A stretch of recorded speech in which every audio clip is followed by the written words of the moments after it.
Hello neighbors, it's Brad here at eTrailer, and today we're taking a look and installing the Roadmaster Combo Kit for towing your flat-towed vehicle on a 2018 Mini Cooper S.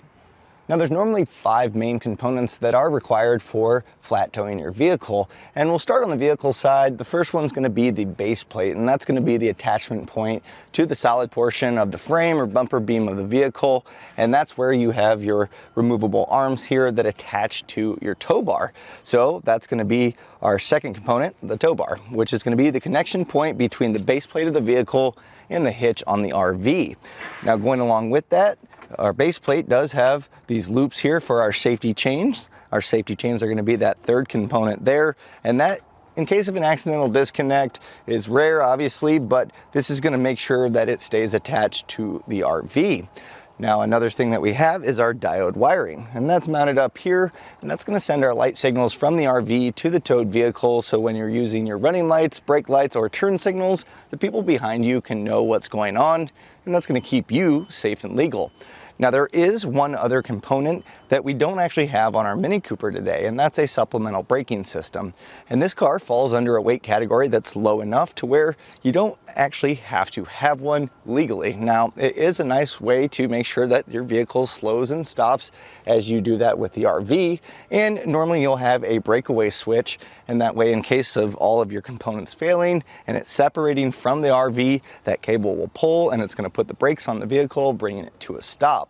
But again, since we are under that weight capacity, we don't have that here, and that's going to be up to you and your state's legalities. Now, many times if you are doing your homework on getting all your components set up, you may or may not already have a tow bar, and that's kind of a big purchase. So if you're able to find one in the used market, or you have an existing Falcon, this is going to be a great option for you, because this is going to give you a lot of the components to make sure that everything works. One of those components that is becoming more and more popular in flat towing is diode wiring.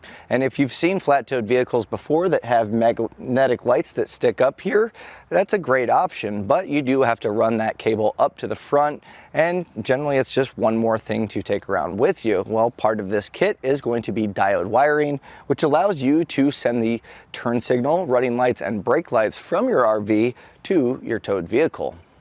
Now this is all done via the umbilical cord, which is also included in the kit to go from your 7-pole on your RV to the 6-pole on the front of your vehicle, which the 6-pole is also included. So really it's just going to be running some wires from the front of the vehicle to the taillights and splicing into your wiring with some diodes. And that way it maintains the factory lighting when you're just driving the vehicle, but also you're able to send the signal from that RV back to these taillights. So that way it keeps you safe and legal by letting people know what you're intending to do. Now on our Mini today, we use these smart diodes, and we're just spliced into those wires using spade connectors to make that connection. Now you are going to have to drill into your taillights, so you do tend to run the risk of getting moisture in there. So using the diode system, I think, is a preferred method, but you do have that option available if you want to use the bulbs. Now the kit, like I said, is going to give you your umbilical, so you want to make sure that you have a 7-pole on your RV, but that's going to send that signal to our 6-pole here, which is included, and that's really nice to have already. Some of your tow bars will come with your umbilical and some of your other components like your safety chains here, but if you already have a tow bar and you just need the rest of those components, this is going to be a really good option, because it also does include these safety cables here, which is going to be another one of those components that are required for flat towing. Now also included in this kit is going to be 2 locks, and I do believe this is to lock our pins in place, but something I've kind of realized here is our lock doesn't exactly fit all the way through to get this locked like this. So you can still use them technically. You'll swing this over and this is going to lock in place here, and that way no one can unhook the vehicle from the tow bar, and really it's going to keep the rest of the tow bar in place because no one's going to be able to take this off.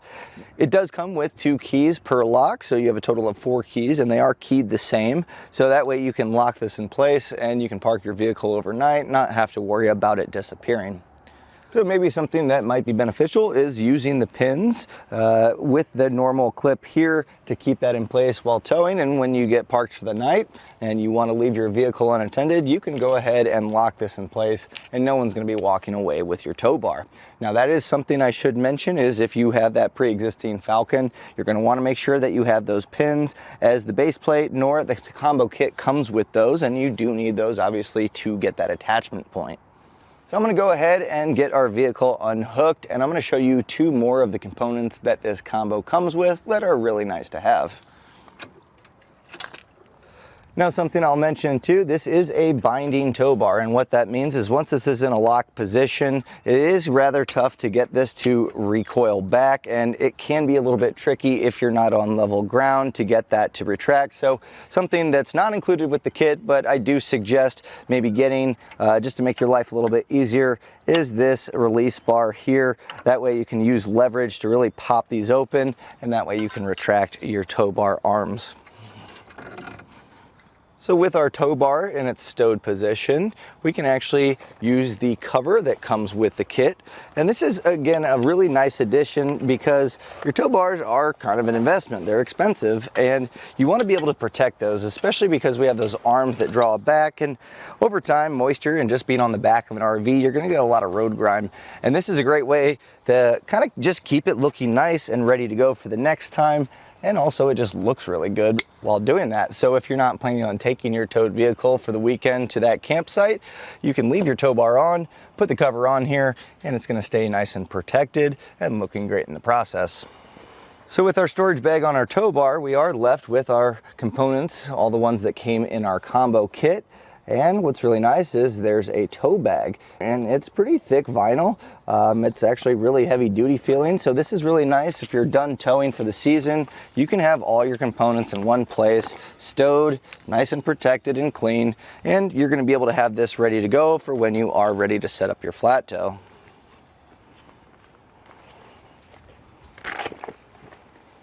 So if you do have that existing Falcon 2 or a Falcon all-terrain tow bar, or maybe you're looking at buying one second-hand or even new, and you want the rest of the components, this is a really good option to really get all the things that you essentially need. Now, you will obviously have a few other components that come along with your flat-towed vehicle, like your braking system and your base plate, but for all the connections that you have here, it's a really good option. Now, when it comes to the components that you're actually going to need to do the install portion on, which is going to be your diode wiring and also the umbilical, you do need to make a connection there as well. I'm going to show you how to do that installation. So let's head inside the shop and I'll show you how to do that on your Mini Cooper.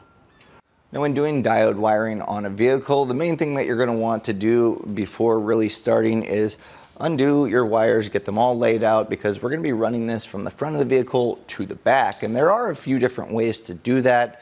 But the main things that you're looking for is you don't want it to hit any suspension, anything that's going to chafe the wires, anything that's heat. Basically, you just want your wires to be protected while being on the vehicle. And I'll show you the path that I took going to the back of this vehicle, but it all starts at the front here, where I've just taped up an extra run of wires here, and I suggest leaving quite a bit of extra, maybe 6 to 8 inches, and that way you have plenty of room, even if the fascia comes out to here, to hook up that 6-pole. A lot of times you have to get the fascia on before you can mount that up, and that's just going to give you that little bit of extra room to be able to tie those wires in. So what I did is I just ran this along our crossbar here using some zip ties to kind of keep this in place. And also, if you are running other components as far as a charge line or any braking, you can also run those wires with this, as a lot of times they're going to live in this same area. Now, you do have 4 wires here, and what I did pretty early on was strip our white wire back, and the reason being is that's going to be our ground. So I split my white wire and basically just attached the ring terminal that's included in the kit and attached it to a factory ground. And they're generally a good spot because, well, they're from the factory and you know that they're going to be grounded properly rather than just self-tapping. Now, your other option is if you can't find a spot, you can always self-tap that into the chassis of some raw metal. But since we have this set up here with our ground, I'm also able to utilize the extra wiring from cutting it short. And this is the extra white wire that I pulled from that length. And this actually comes in handy when tying into the taillights. Because we have to create a jumper, sometimes there's not enough wire to really make that jump from one taillight to the other. So having this as extra wiring is always nice to have. And plus, again, we know exactly that our ground is on a factory one, so it's going to be a good spot for it. So I'll get this raised up and then I'll show you the rest of the path to the back of the vehicle. So I've gone ahead and you can see the extra run. I kind of tucked this down and used the zip side onto the frame here, and that way it stays away from rubbing against the transmission. Now, as I feed my way back, you do have a steering column here, or the whole steering rack, and there's also a sway bar. So I wanted to keep this nice and tight against the cross member. So I used some zip ties here to kind of keep this tight. Now, your underbody panels, you are going to want to drop those down. It's just going to be a series of 8mm screws. And the main reason being is once it's on the underbody panel, it's going to keep it in place and it's going to be protected. So I just kind of drop this down, put this in place, and then put our screws back up to hold that wire in. And then as I got to this portion, it does get a little bit tricky further back here where you do have your rear cross member as well as some suspension. So what I did is I routed this over and I made my way to the top here. You can start to see some of that wire poking through, and I actually removed this, making it nice and easy to run up to our grommet. So I'll pull this down and show you how that looks. So you can just see that extra wire, but this plastic's going to keep this nice and tight. That way it's not going to rub against these arms. And then there's a grommet. You're going to want to pull all the interior panels out and run it through here. So I'll lower the car down and show you what it looks like. So if you open up your rear hatch and pull your components out, you're going to find this little panel here. And once this is out of the way, there should be this grommet.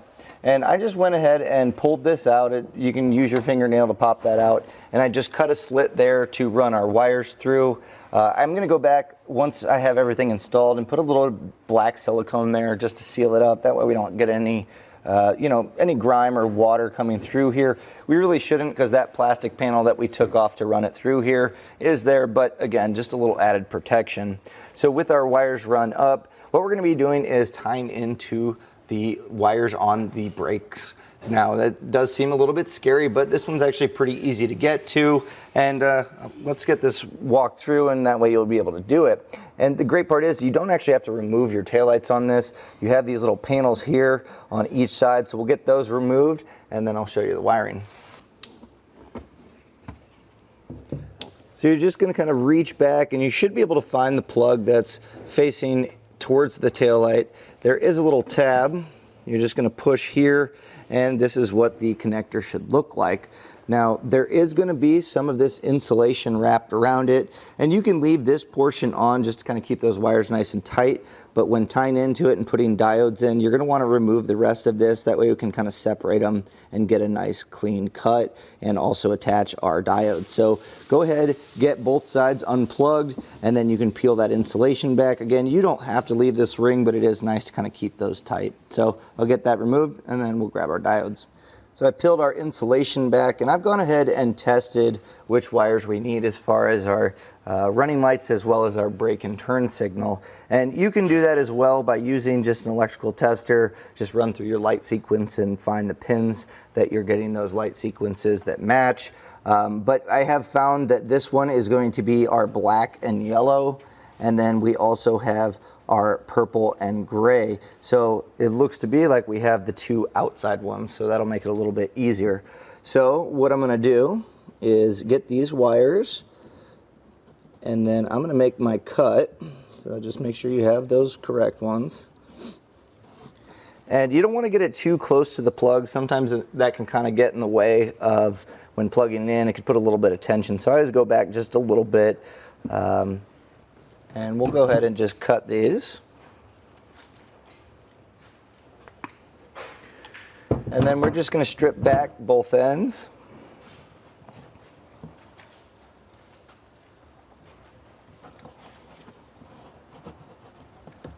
And do that on both sides. And our diode's just going to kind of jump in here. So we'll still have a connection through these, but we're able to tie our 4-pole wiring in, or 6-pole in this case, and that way those light sequences will work when transmitted from the RV, but we're still going to maintain our factory brake wires, so we're not really messing with the factory system. So your diode's pretty simple here. You have an in and an out. Your out is always going to be towards the plug of the taillight, so you can go ahead and grab the spade connector here, and since this is towards our plug, we'll just go ahead and get these sides both crimped down. And you will notice there's all blue spade connectors except for one yellow, and that's going to be one that we have 2 wires in. It's for a larger gauge or to put multiple wires, so just make sure you're using blue ones on these.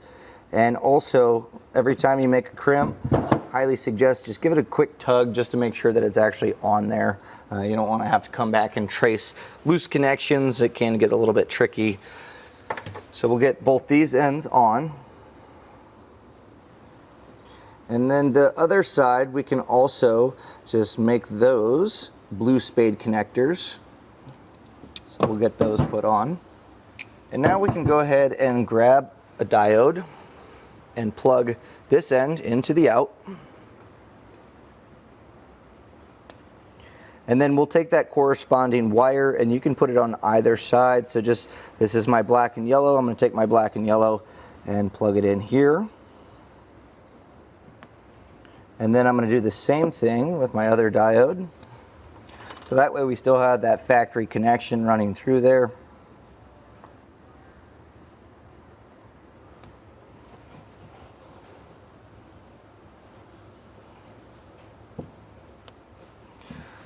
And so now the wire that we ran up, we're going to be attaching to the other 2 portions, but we're not using all 3.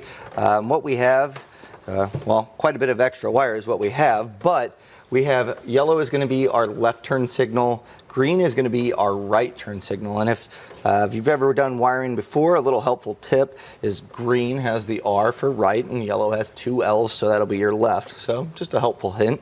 And then also our brown is going to be our running lights. So that's the one that's going to jumper between the 2 of them. So we'll have that yellow spade connector, and that's where that jump's going to be made.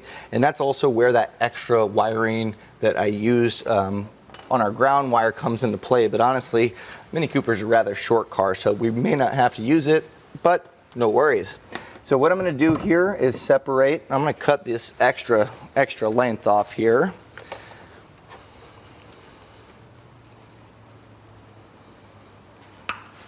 And then I'm going to split my wires, and I'll have my green one separated since that's going to run over to the right.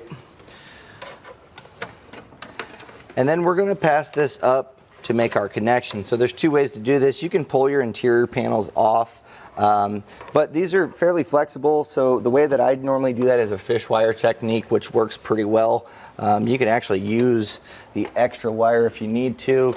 You just want to pass this down. Sometimes something with a little bit more body than a wire is helpful, but if you can get this to pass down and pull it out from here, you can actually pull those wires up, making it nice and easy. Pull off our plastic push pin here just to make it a little bit easier. So now that I've got this end out, it's going to make it easy to get this run up. So I'll just go ahead with some electrical tape and pull this up.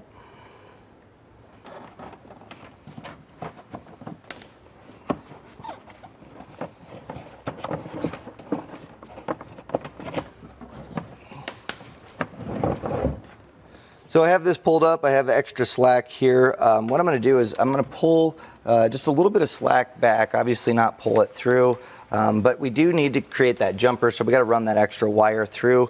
I'm going to be using my white wire since I have quite a bit of extra, and it kind of keeps that to where I know for sure that's my running wire. So we'll just tape this up, and that way we can pull this through and have that ready.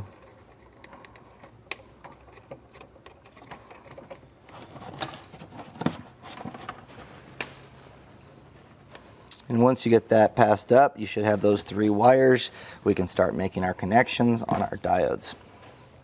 So now that I have my 3 wires, I'm going to go ahead and cut off the excess here. I'm still going to leave myself a little bit of extra wire that I can just kind of loop up, but we don't need all of this. So I'll go ahead and cut here.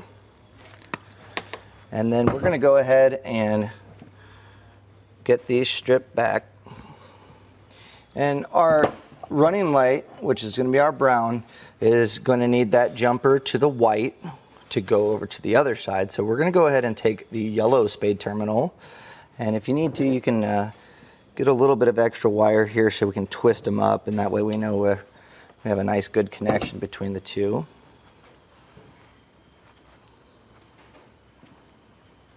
And we'll go ahead and get our yellow spade connector on there.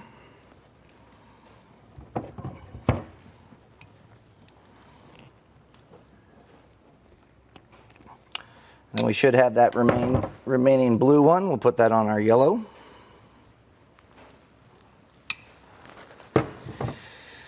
And our running light circuit is going to be our gray and purple here. So that's where we're going to put our yellow spade connector. And then our yellow wire is going to go to the black and yellow, which is our turn signal. Now sometimes it is easy to slip this male portion of the spade in between the plastic. Make sure it's on the metal clips, that way it has a nice little bite. And they can get tight here, so just kind of be gentle. You can kind of move the other ones out of the way, but you also don't want to damage your diode in the process. So at this point, what we're going to do is I'm going to kind of just tape these up. These do have double-sided tape, so that way we can kind of make it a little bit more compact package here. So I'm going to just stick these together. So what I like to do is I like to put a little bit of electrical tape around this end here, and that way those wires aren't pulling on each other. It has a nice little firm hold, and it gives it, you know, not tension constantly on the wires to where potentially they can become loose in those spade connectors. And if you want to, you can also go ahead and tape these together. It's kind of up to you, but pretty much that's going to be our driver's side. So all we have to do is plug this back in, and then we'll head over to our passenger side, and we're going to kind of continue the process by getting those diodes put in place. And the wires we're tying into this time are going to be black and yellow again, but we also have gray and yellow. So make sure that you're following those corresponding wires, and it should be the same pinout as the driver's side, so those outside ones.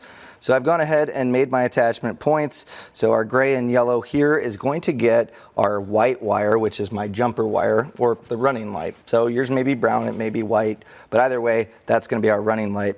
Our black and yellow here is going to get our green, which is going to be our right turn signal. So I've gone ahead and got this all taped up. I can plug this back in. And you'll probably need to know how to route these wires across, and really it's pretty easy to get this panel off. There's going to be 4 plastic push pins, and then you just simply kind of pull here, and those clips should pop up in an upward fashion. And then there's not a whole lot of great spots here to zip tie, but I was able to kind of extend these through, and that way it's going to hold this in. And then once your panel's back, you'll never see them. They're going to be nice and protected. So I'll get this plugged in. I'm going to put some black silicone on my grommet here, get my plastics put back in, and then we're going to head up to the front, and I'm going to show you how to actually hook it up to your 6-pole so we can start to test those wires, make sure that everything's working properly. So now that we have our wires run and we have them hooked up to the taillight, we need to go ahead and get our 6-pole wired up. Now, we do have some clearance issues here, so in order to get this to mount up, and instead of using spacers, we are going to trim just a little bit of this plastic, and it's going to be kind of hidden by the plug. So what I'm going to do is just take some snips here, and you can cut through this plastic pretty easily, and that's going to give us that spacing to be able to feed our plug in. So to kind of hide these wires and make it look just a little bit cleaner, it does come with wire loom in the kit. So I'm going to just take a little bit here and feed this back, and we're not going to be using all of it, but this will at least hide the wires from behind the grill and just kind of give it a cleaner look overall and just kind of protect it. So you can go ahead and feed that up. And then the plug's going to sit right about here. So we have excess of not only wiring, but also our loom. So I'm going to go ahead and trim this back. I still want to leave a little bit. That way we're not too tight when making our connections. So just leave yourself a couple inches here. but we'll go ahead and cut these out. And then we're going to kind of just separate the wires, but before we do that, it is going to be a little bit more beneficial to get this boot slid up. That way you're not having the wires kind of catching on here. So this, you just want to feed back a little bit. And then we're just going to take the individual wires now, kind of just separate them like this, and then we're going to strip back these ends.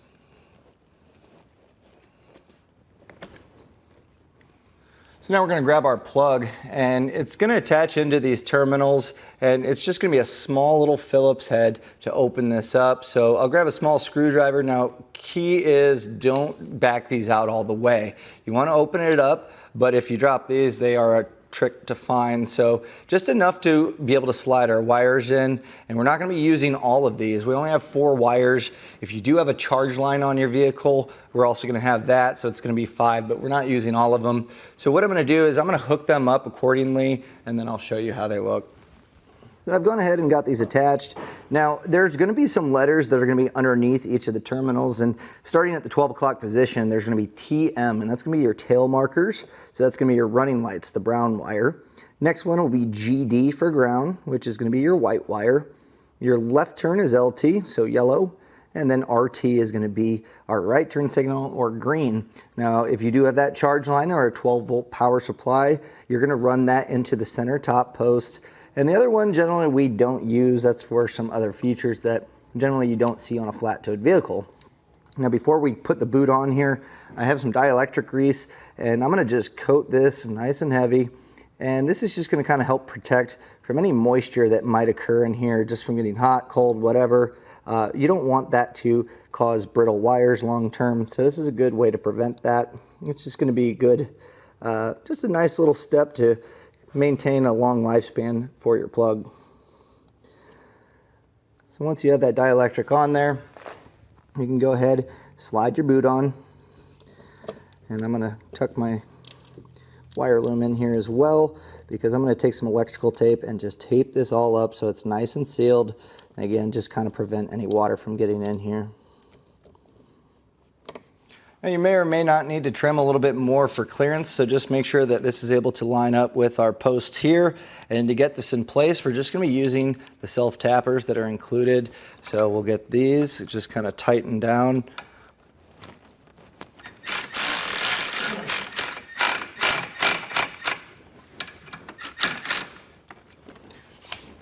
So that's what it's going to look like mounted up, so we need to go ahead and test this. Now I'm going to be using a test box and going through the light sequence to make sure it works properly. The way that you're going to want to do this is hooking up to your RV. Now in order to test your lights on the towed vehicle, you're going to want to plug in your umbilical to the RV and run the same light sequence. So it'll be your running lights, your turn signals, and brake lights, and have someone in the back checking to make sure that they're going off accordingly. Now in your kit, you do have this umbilical, and this is how we're going to make that attachment point. Now if you've never actually hooked up one of these, then, well, I'm going to walk you through it, and that way you know how. We're going to start, there's a small Phillips here, and that's just holding this in place. So make sure you don't lose that. And then this portion is going to slide out, and it's going to be very similar to how we hooked up our 6-pole, but we're going to need to feed it through here. And this has a Phillips that just kind of tightens this down and clamps it in place. So you can back this out.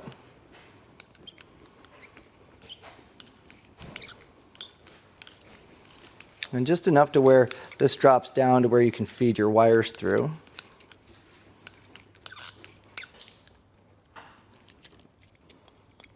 Pretty similar here. These are going to be marked. It's kind of hard to see, but in that circle there should be a letter in that slot. So it is going to be pretty similar to what we just did on our 6-pole. So I'm going to start at this 12 position.